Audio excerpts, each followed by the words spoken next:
Bonjour à tous les jeunes de France. Peu importe votre couleur, peu importe votre origine, peu importe votre croyance, je m'adresse à tous ceux qui ont un bon fond. Je vous dis ces mots car je vous parle de cœur à cœur. Pour commencer, je vais vous parler de tout ce qui est société secrète, franc-maçonnerie, Illuminati, satanisme. Excusez-moi l'expression, mais de tout ça, on s'en bat les couilles, d'accord? Ne perdons pas notre temps à nous concentrer sur ceux qui font du mal. Ce qui est fait est fait. Concentrons-nous plutôt sur ceux qui ont le potentiel de faire énormément de bien. Nous avons tous vu différents mouvements descendre dans la rue dans le but de manifester. C'est déjà un grand pas, mais résultat, les gouvernements n'en avaient rien à foutre de leurs demandes et on leur a répondu à coups de policiers, de CRS, même l'armée a dû être mobilisée. Des personnes ont perdu des yeux, d'autres ont été grièvement blessées, il y a même eu des morts.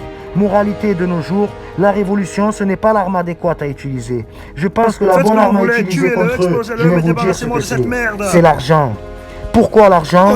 Pas seulement pour être riche soi-même et devenir égoïste, non. Écoutez bien, vous allez comprendre. Je sais que vous n'êtes pas bêtes et nous savons tous qu'il y a un homme ou un groupe d'hommes qui possèdent la plus grosse fortune du monde. Et ces gens-là ont tout acheté. Ils ont acheté l'armée pour conquérir et se protéger. Ils ont acheté les médias pour nous mentir, nous faire peur et nous diviser. Ils ont acheté la société dans laquelle nous vivons et indirectement, ils ont même acheté nos mentalités. Maintenant, nous savons que nous avons des footballeurs qui gagnent des sommes astronomiques. Nous avons des artistes qui vendent des milliers, voire des millions de disques. Nous avons aussi des personnes qui montent des business et qui vendent dans le monde entier par le biais d'Internet.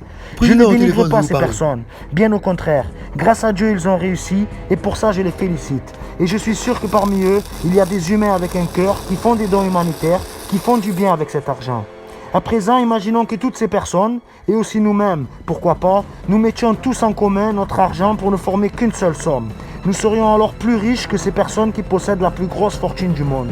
Et là, nous pourrions racheter ce monde afin de le rendre meilleur. Car c'est triste à dire, mais c'est la loi du plus offrant qui règne.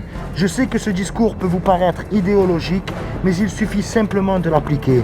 Je sais aussi que c'est très difficile de faire confiance, mais si personne ne fait le premier pas, dans quel monde vivront nos enfants demain?